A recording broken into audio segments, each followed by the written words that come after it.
Oh gosh, I don't know how good I'm gonna be at this. I'm gonna try my best not to cry. I became a single parent in 2006, working for Costco as the director of marketing at Cumberland Mall. Just becoming a single parent, of course, I was going through my own issues and trying to find who I was as a 23-year-old. Costco embraced that. I moved to Montgomery, Alabama, and I had a wonderful career with Costco. I started working with Clear Channel Radio as a on-air personality, interviewing some of the most prestigious celebrities in the world, like Oprah, and Susie Orman, and Dr. Oz, and Tyler Perry. Life was headed in such a good direction. I could look at my kids, and I could afford to buy them what they wanted, and take them on vacation, and love on them, and just provide the things that weren't always provided for me. I was on my way to Clear Channel one day, and sitting at a red light, and I looked up in the rearview mirror, and there was this truck that was coming very fast. I said, whoa, he needs to slow down. And he hit me from behind, pushing me into the steering wheel, and all I saw was a guy beating on the window. And I said, whoa, what's going on? Ow, my legs.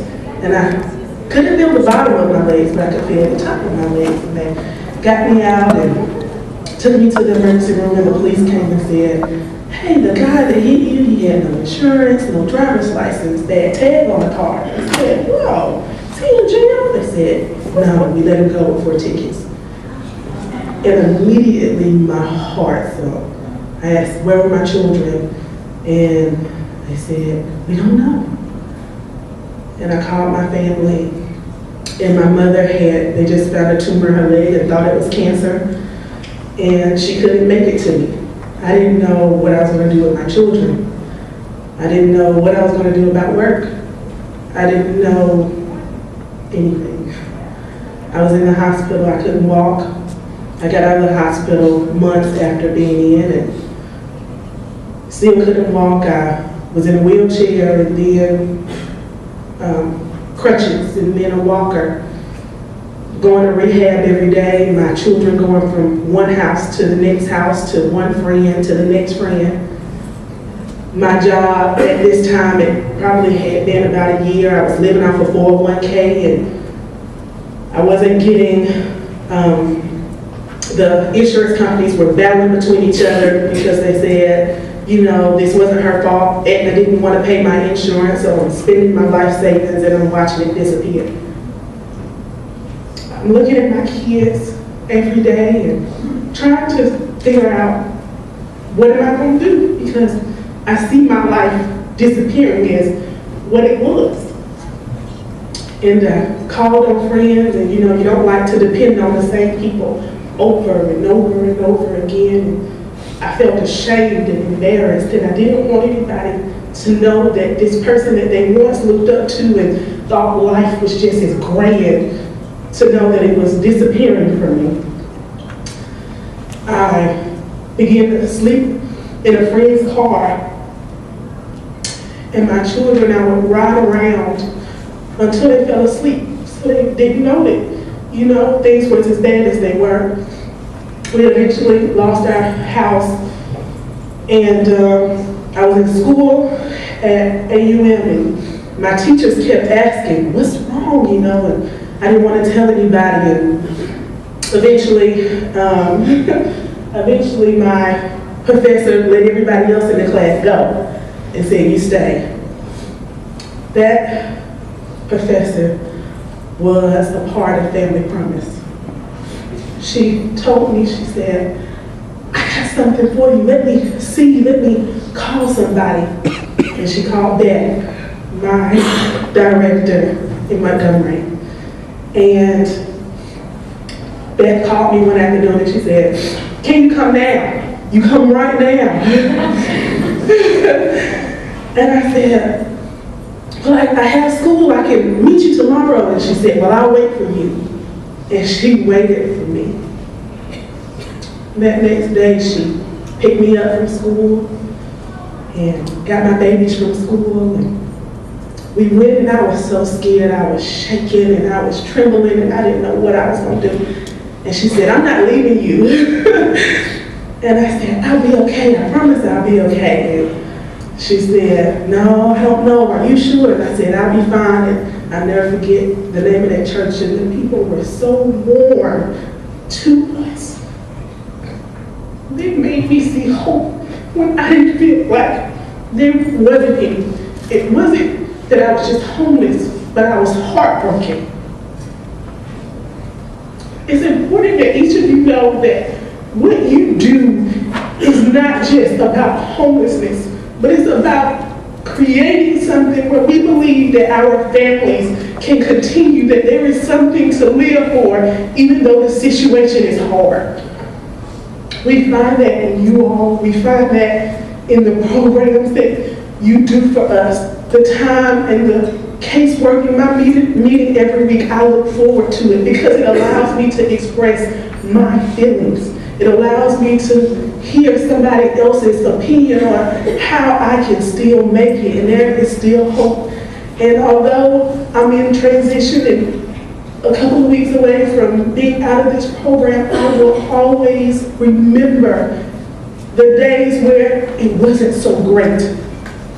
It wasn't the days that were good that I will remember as much, but the days that weren't so great, because those were the days that people came to my rescue.